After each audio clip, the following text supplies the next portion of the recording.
Hey, what is up, you guys? This is Rob. It's time for another video. This one is again about overlanding, but mainly the recovery gear you might want to have. So if you may remember, I did put out a video earlier and it was about, some of the top things you want to have and also think about if you want to get into overlanding.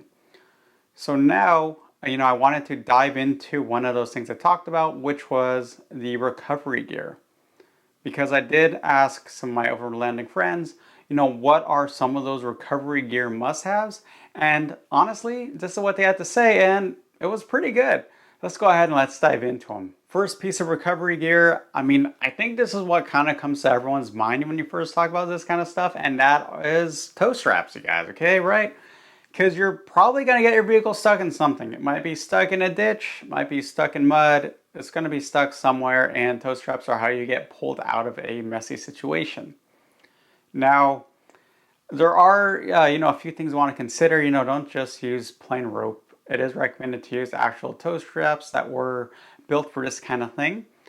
Now, I am recommending a pair of Rhino toe straps. Link is below. I have used Rhino products before and they were pretty good.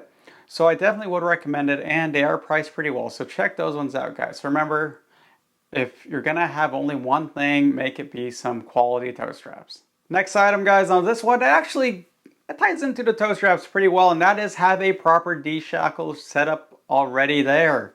Right? You guys want to have the D-shackles on your vehicle because it will make it easier to get pulled out.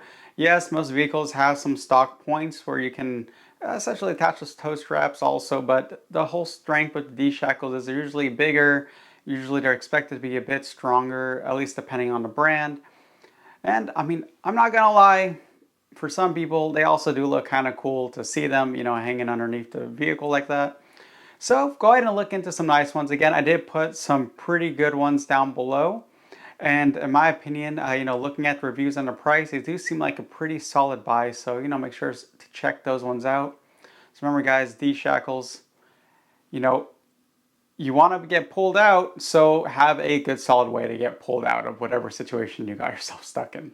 Traction boards, you guys. You want traction boards? I did put some below from Bunkers Industries.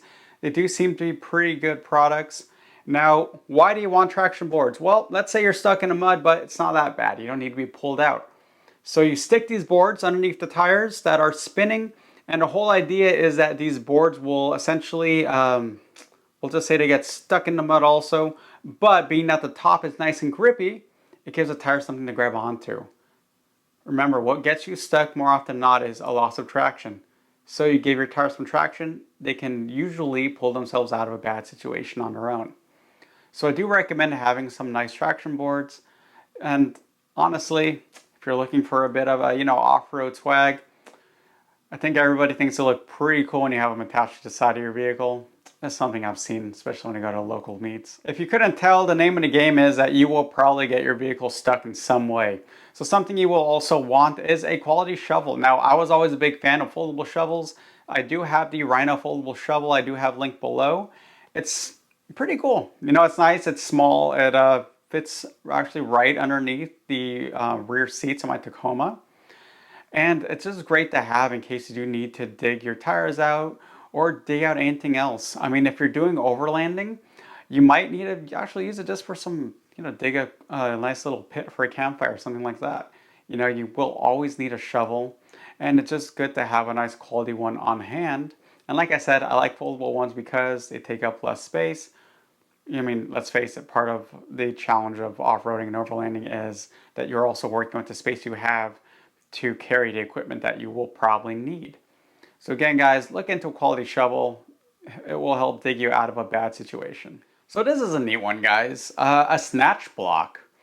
Now, you really don't see a lot of people talking about these, so when I was actually recommended to look into one, I thought, okay, this is pretty useful. I can definitely see the utility of these.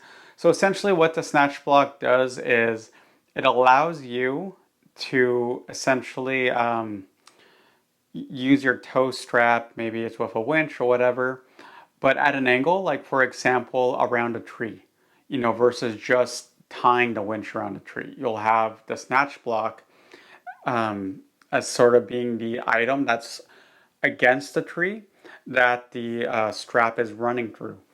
Now, the whole point of this is that it does help sort of increase your leverage strength through the physics of it.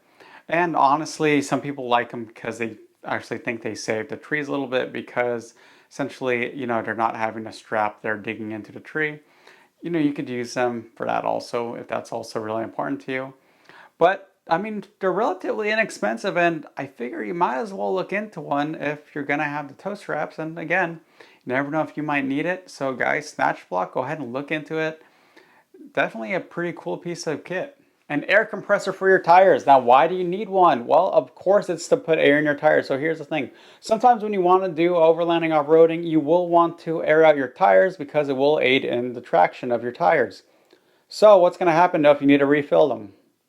Well, it's either you have your own air compressor or you have to hope wherever you're going has air compressors on hand for you to use. So it's really no big thing to just have an air compressor on hand because that way you can refill your vehicle's tires anytime you need to. They do sell a lot of nice portable ones. You don't need anything crazy or anything fancy. I did link a really nice one down below. Go ahead and just use that because then with that being done, you don't have to worry about it.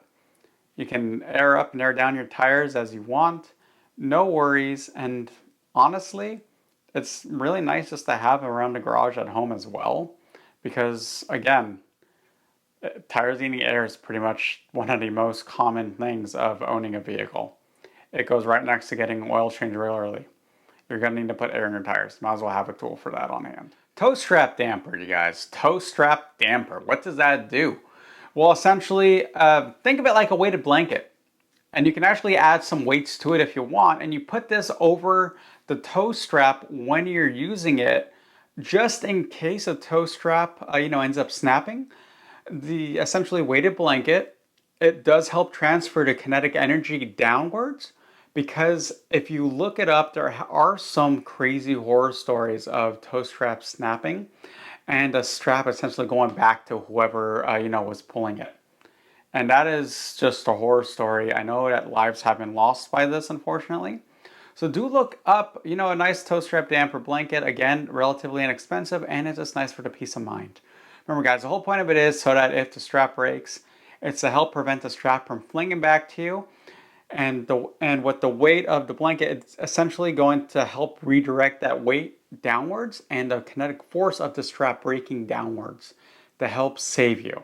And that is it, you guys. So those are some of the top recovery items you want. All right, those are some very nice pieces of gear I do recommend. Again, links to everything down below. Again, I also use these videos as a discussion tool, not just as information, but discussion. So if there is anything I added or I did not add that you want to talk about, please let me know in the comments down below, guys. Again, open discussion. And with that, guys, this is Rob, and have a good one.